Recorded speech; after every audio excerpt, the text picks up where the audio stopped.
যে অটোপসি করার আগে যে এক্সরেটা করা হয়েছিল বডিতে, তাতে বডির ভেতরে কোনো বুলেট পাওয়া যায়নি। এর মানে ডাক্তাররা যারা অটোপসি স্পেশালিস্ট তারা বলেন মনে করা যাচ্ছে পয়েন্ট ব্ল্যাঙ্ক থেকে গুলিটা চালানো হয়েছিল। এই ধর্ষণের বিরোধিতা করে যারা পথে নামলেন তাদের বিরোধিতা করছেন। আইনজীবী হিসেবে পরিষ্কার বুঝতে পারছি যে কাউকে আড়াল করার চেষ্টা করা হলো।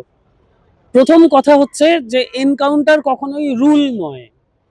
এটা খুব এক্সেপশনাল ক্ষেত্রে এনকাউন্টারকে অ্যালাউ করা গেলেও যেতে পারে।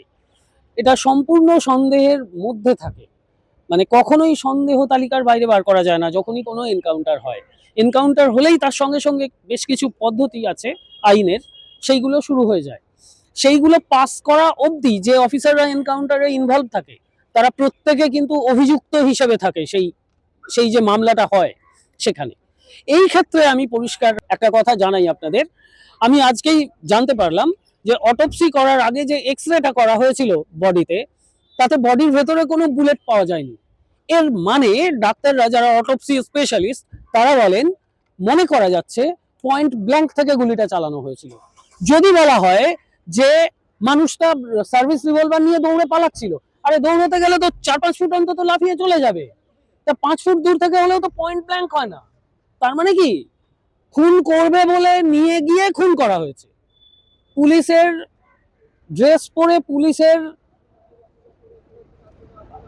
মানে পজিশনের সুবিধা নিয়ে একটা মার্ডার করা হয়েছে সরকারি উদ্যোগে।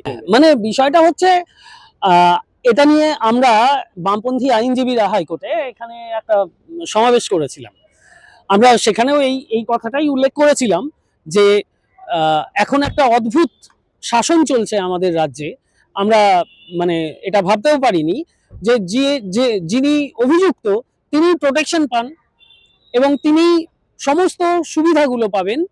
যিনি অভিযোগকারী তিনি যদি সরকার পক্ষের বিরোধী হন তাহলে তাকে বিভিন্ন রকমের কেস, বিভিন্ন রকমের সমস্যায় তাকে ফেলে দেওয়া হবে। এই জিনিসটাই হচ্ছে এবং মুখ্যমন্ত্রী তারই বার্তাটা দিচ্ছেন আর কি। এর ফলে যেটা দাঁড়ায় যে গভর্নেন্সের দিকে, অ্যাডমিনিস্ট্রেশনের দিক থেকে বলছি, আমি আইনজীবী হিসাবে বলছি যে যখনই এই ঘটনা অ্যাডমিনিস্ট্রেশনের টপ লেভেল থেকে ঘটানো হয় তার মানে নিচুর তলাকে একটা মানে ইঙ্গিত দেওয়া হচ্ছে। ইঙ্গিতটা হচ্ছে তোমরা অপরাধ করো, আমি তোমাদের মাথায় আছি। এই যে জিনিসটা, এটা কিন্তু সাধারণ মানুষের সাধারণ জীবন ধারণের জন্য অত্যন্ত ক্ষতিকর। মুখ্যমন্ত্রী বার্তা দিচ্ছেন যে আমি বাঁচাবো, আমি আছি, মানে top of the administration, top level of the administration হচ্ছে ক্রিমিনালদের সাপোর্ট করছে। এই বার্তাটা উনি বারবার দিচ্ছেন। উনি আবার যাবেন বলছেন যারা এই ধর্ষণের বিরোধিতা করে যারা পথে নামলেন তাদের বিরোধিতা করছেন বারবার। মানে মানে যারা ধর্ষণের বিরোধিতা করলো, যারা ভিকটিম, যারা গণ আন্দোলন করলো তাদেরকে মানে জেলে ভরার চেষ্টা করছেন। তার মানে বার্তা দিচ্ছেন যে যখন এরকম ধর্ষণ হবে, খুন হবে, রাহাজানি হবে, তখন কেউ রাস্তায় নেমো না, বিরোধিতাটা করো না, কারণ করলেই আমি তোমাদের জেলে ভরে দেব। এই বার্তাটা দিচ্ছেন মুখ্যমন্ত্রী। এটাই ঘটছে তো, ভয়ের বাতাবরণ তৈরি করতে চাইছেন যাতে সাধারণ মানুষ ঘরের ভেতরে ঢুকে থাকে।